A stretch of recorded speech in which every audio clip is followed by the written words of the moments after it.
Well, good morning.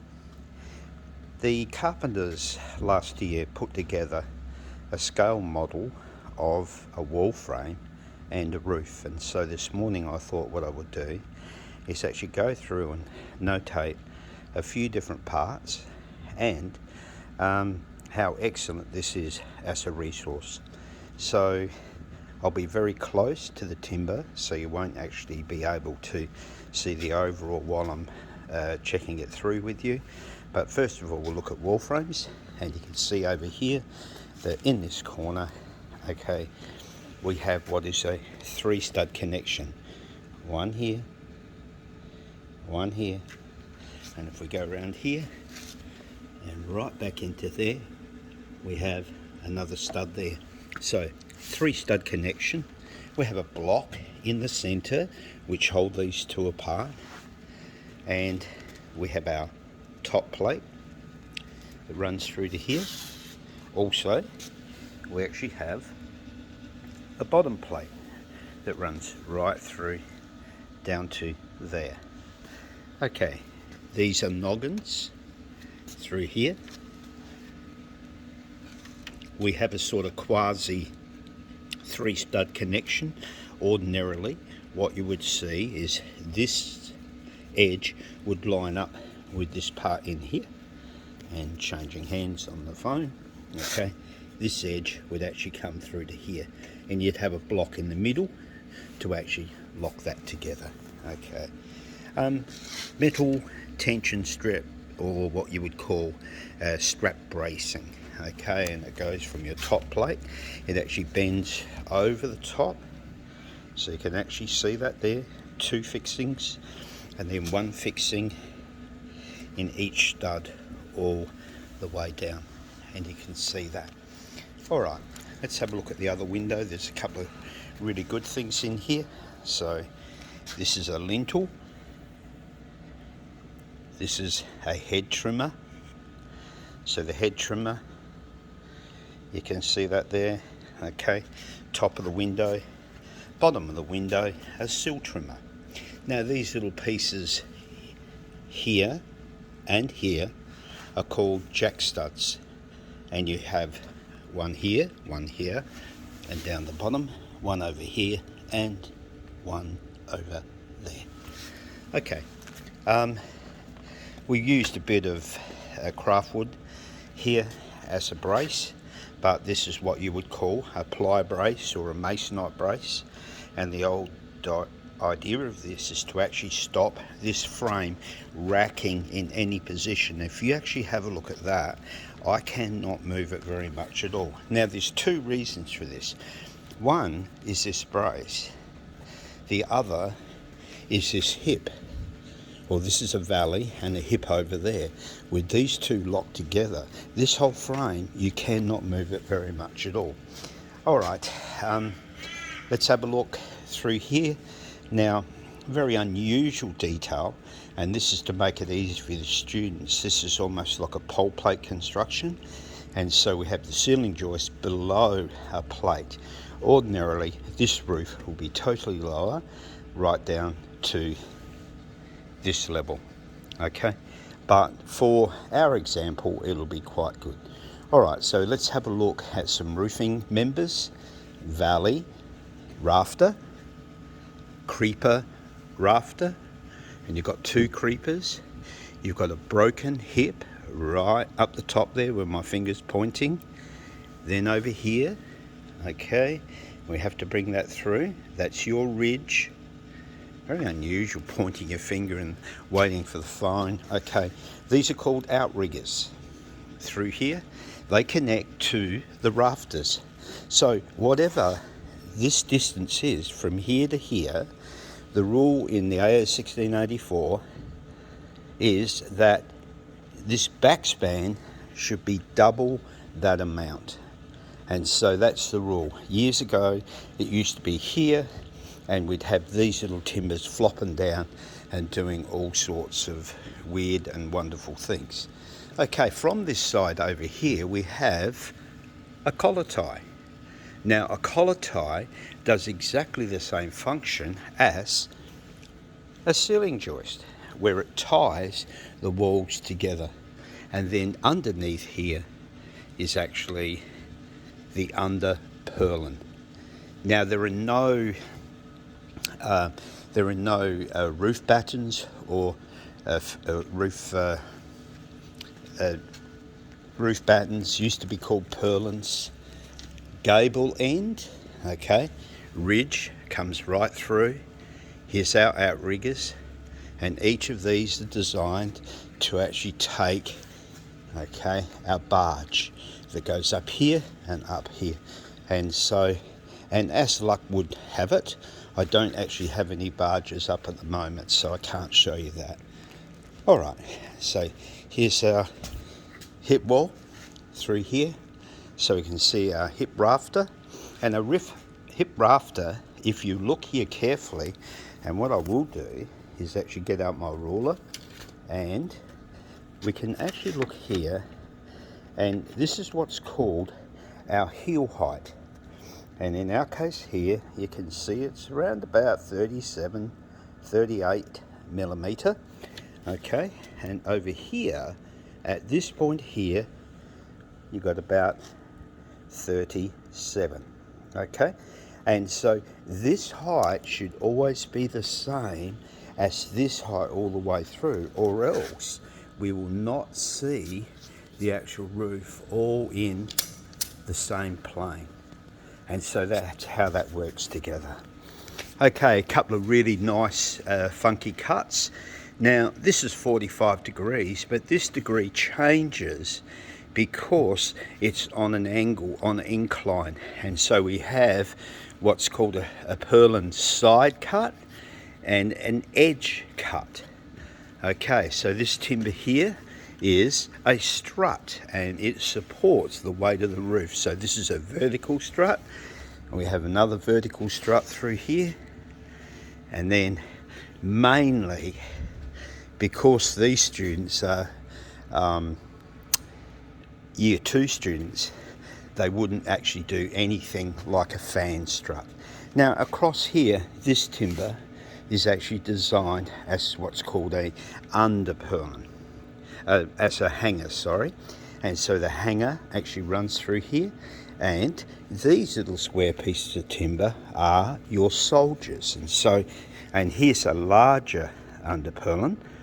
It runs right through, and its function is to pick up every ceiling joist. So this is a hanger. Now these timbers only support ceiling loads, but what they've done here is they've created this to actually be a strutting beam. It's not only taking up the load of the ceiling, but it's taking up the load of the roof. So it can also be a counter beam is another name. And so you can see one through here, and here we see our fan strut. So we've got a fan strut connected like an F, has a spreader to actually hold that together, and here is our connection point through here and our connection point through there. And so that actually makes this a really handy model.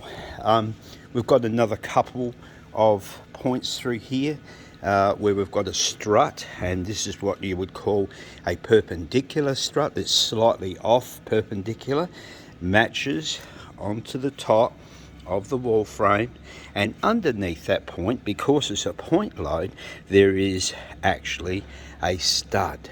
Same with over here.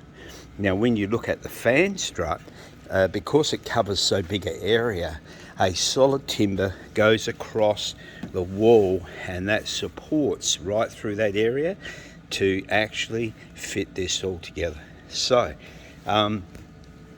today's class we'll actually be having a look at this roof over here, and I'll go to this one over here, and we can see some actually work in progress. So right through here, larger model, more realistic. Ordinarily this would be a full piece of timber, not two joined together. That's just the way TAFE does it, so that we can reuse timber. And so right up the very top, we've got a couple of angles that are really interesting. and you can actually see what's called, okay, a hip top edge cut. Now, if we were to draw a line, and I wish I had a pencil with me, I'd draw a line up the center and it stops about here, and I draw a line up here and that is the center. So in actual fact, the pitching point is up about here to the underside of my fingernail, and so that's how that works. And so each of these are really important when we're actually doing. Here's our ridge, and you can see now it's unlikely that this ridge would actually get any movement through here whatsoever, and you can see it's nice and straight, and that's what's designed to actually come through with the angle. Now 100 kilo on a ceiling joist is not too good. Okay, so rafters.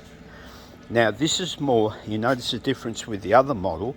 These rafters are actually sitting over the top. So I can actually use the same example here when we actually look at our height, and you can see that's around about 80 mil, thereabouts. So if I came down to here at this very particular point, right through to there, and notice that, 80 mil. All right, so that's how a roof works. So these are called our overhang, and in this case it looks to be about 300 mil, and so that's the actual working details of actually pitching this roof all the way through. So the beams, they've been built up by several members, and they're spanning a long way. So that's the reason that they are set out the way they are. Okay, over here you can actually see a gable wall, and over there you can see each part all the way through. Okay, so this is our load bearing stud, and all these are actually built over the top of the walls. Now we just use a little miniature stud wall down the bottom, but you could see those outriggers that I showed you on the other model actually coming through. Same thing, more than double what this overhang is over here. And underneath each of these load points, because this is where our load path is, it actually then goes down the stud. It goes down each of the gable studs right through, okay, onto there. All right, now some of you asked questions about how do we do grading, and I'm just going to flip this over a bit, and here we have the actual grading of the timber, and it says that Australian, New Zealand, 1748, that's the code, MGP 10, notice, white Baltic spruce. Okay, so not radiata pine. And so these are some of the timbers that we're using today, but this brand is really important to know if that's the right timber to use. Okay, final ridge over here. Now what will happen is there'll be a 45-degree piece of timber come from the top of the ridge down the jack rafter. This is a jack rafter. These are common rafters, okay, and at this stage we've only got one creeper rafter here, and that's how all those parts go together. From where you are at the moment, this is an excellent idea because you can actually see all about the ceiling frame. So here we actually have some cross trim, and that is so you've got your ceiling joists, and then you've got your trimming. Now the trimming is generally 600 centers, okay, and the reason for that is the maximum that plasterboard can span is 565, and so at this stage, if I was looking at that, I'd say that that is actually too big. Okay, so we'll just open up the ruler and pull it down, and this is really important because each of these go through. So if we look like that, you can actually see, all right, and there's 400, so that's 600 centers. Okay, and if you look in between, and I should actually turn this one around because this will be easier for you to read when I state, there we have it, 565 in between. So they got about 570, but that's basically how that works. And so if we look at it this way, exactly the same, 565. So that means that the plasterboard can actually span that distance. All right. Now, there's a class going on at the moment, and you can actually see the actual roof over there up on the board. All right, that's all for now.